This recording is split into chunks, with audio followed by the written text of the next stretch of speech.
Good evening. Welcome to Front Page Close-Up. Our topic this evening, the Egyptian Revolution.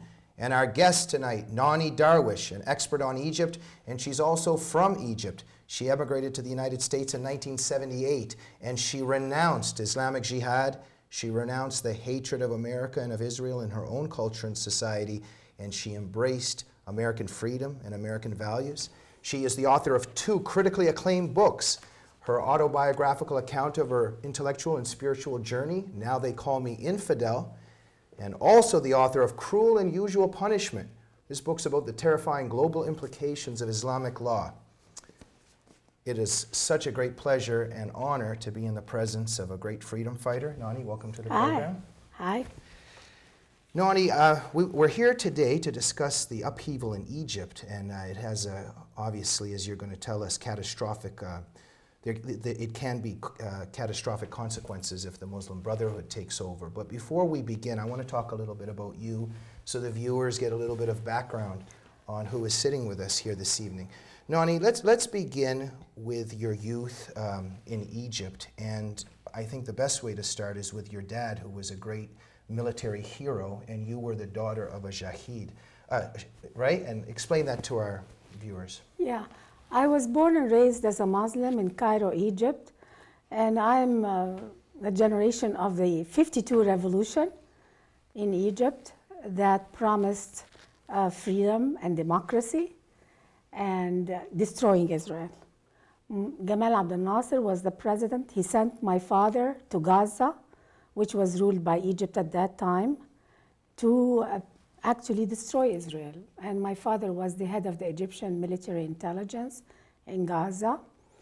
And I lived in the heart of the Arab-Israeli conflict practically all my life in Egypt from the very beginning until I left in 78. Now, your dad was killed and became a martyr.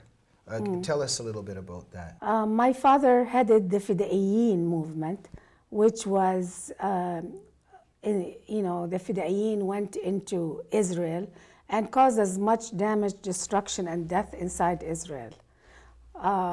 Israel was hurting. There was a large number of deaths and destruction. Now, in your book, Now They Call Me Infidel, you say in one chapter there that you once asked when you were a little girl, why do we hate the Jews? Yeah. And in some ways, this was the beginning of your own intellectual journey and being a dissident in some ways, because you questioned the hatred of Jews. Tell us a little bit, because this is very relevant right now, because the Muslim Brotherhood, they want to get rid of this peace treaty with Israel, and they might, because they see it as treason, right? So I want to get to that. But tell us a bit about that hatred of Jews and of Israel in Egyptian society, and how you evolved with it, and what you thought of it. I attended Gaza elementary schools, and we learned a lot of hatred, and we recited jihadist poetry every day. That was the first thing we did before any kind of education. And the poetry used to say, we want to do the jihad, we want to die as Shahid. And to kill Jews, and right? to kill Jews. And Shahid is a martyr for Islam. Martyr. And that is what your dad became, correct? Yes. Now, Nonie, and what are some of the, what are some things that they said about Jews that you remember, that they drink the blood of Arabs and of children, etc.? It was extraordinary how they portrayed Jews, especially that we were such young kids and we never saw Jews. So we were told, for example, Jews love to kill Arab children. And when they see an Arab woman, they want to pregnant, they will want to open her stomach and kill the baby. Now, Nonie, whenever we have, it's very interesting, these totalitarian, despotic societies, it's very interesting. There's often the hatred of Jews, which we see present here, and also the hatred of women. So you were being taught to hate Jews, but at the same time, there was a war being waged on you because you were a female. And in your fascinating account of being a woman in Egypt and being a little girl, tell us a little bit, for instance, you write about not being allowed to smile. You write about your mom, for instance, yelling at you one time when a boy was trying to speak to you when you were younger. Tell us a little bit about this pressure of being a female growing up in Egypt. So we were never told we were oppressed. You kind of figured it gradually. But I remember, for example, my mom, after my father died, we moved back to Cairo, and she had to buy a car. In the 50s, no women really drove cars except embassy people, and my mom was used to having a car with my dad.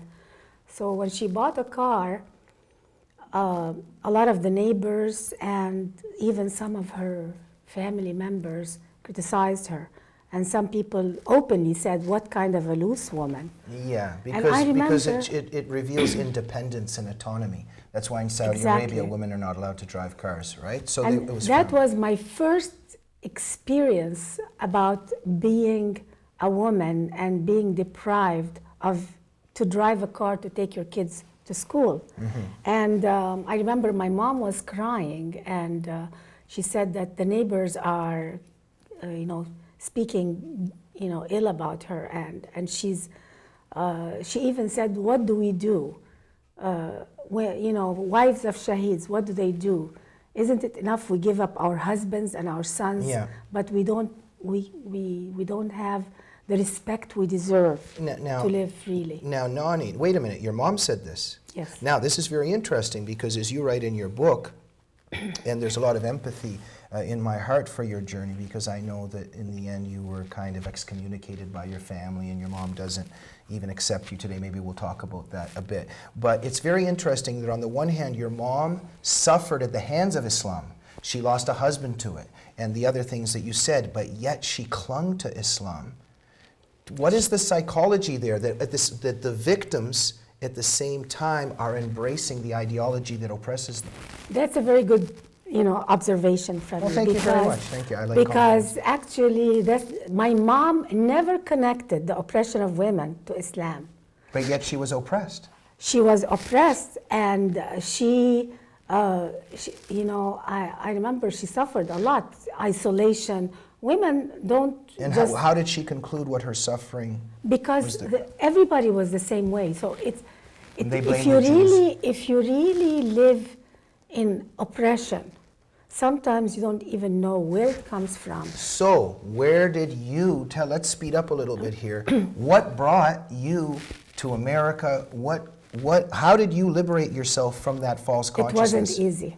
What was one of the It took turning a points? long time because I grew up with the same mentality to a large extent. Mm-hmm. I blamed Israel. I blamed that people misunderstood Islam. You had conspiracy theories? I believed it, but something inside me, I was born a Muslim, so something inside me rejected jihad and martyrdom. Because after my father was killed, many people came to our home and told us to comfort us. They were telling me, your father is now in heaven, so you should be happy for him. Yeah. And then But you always doubted somewhere. so I hated the concept of jihad and martyrdom. Because you lost your Because dad. I lost my dad. Right. And I said, I don't want him in heaven. I Yeah. want him to be down here with us. And you always questioned Islam to a certain extent. Absolutely. Now, when you came to the United States in 1978, I want to speed this up a bit because I want to get to Egypt. Something very scary that I read in your book, that Muslims are were at that time more radicalized here than in Egypt. Absolutely. Because you write that the way that the women are covering themselves here and what you found in the mosques, that the preaching of hate was worse here than back in Egypt. Absolutely. And Okay, it's tell us up a to bit today. Yeah. Even after 9/11, if you notice, the people who are writing in Cairo right now, none of them had any signs against America or blaming America. If you look at the Muslim demonstrations here in the United States, in New York, and in even the one in Los Angeles, and across the country here, there were some demonstrations in support of the revolution in Egypt right now. But most of the signs were talking to American government, kind of blaming it for the dictatorship, implying that it was America's fault that we have a dictatorship in Egypt. Yeah. And that is totally false. And I noticed that the Muslims, the Egyptian Muslims in America, were were trying to blame America Yeah. for the conditions in Egypt Yeah. more than the people in Egypt. And I think, am I correct from reading your memoir, that in confronting that hate here in America, it actually pushed you forward to embracing the United States in some ways, when you saw that hate? Absolutely. That's something that fueled your pro-Americanism after that, right? And I as soon as I came to the United States, I felt my freedom right away. Yeah. I had a job, and my first job in the United States, you want to learn about everything around you. Yeah. So I was walking in a corridor, and I saw a sign that said, this institution does not discriminate in hiring upon gender, race, And you found that religion, very inspiring. or Yeah. national origin. And here I am, a new immigrant, reading that and rereading it and rereading, and Yeah. I said, wow, does that mean I'm equal to a man? Wow, okay. And it really, this sign, most probably no American cares to read it. It's taken for But granted. to you it meant a lot. But Yeah. to me, it meant a lot. Nonie, we're going to take a break. This is the end of our first part in our interview with Nonie Darwish about the Egyptian Revolution. Join us for part 2 tomorrow evening, where we begin to discuss with Nonie Darwish what's happening in Egypt right now.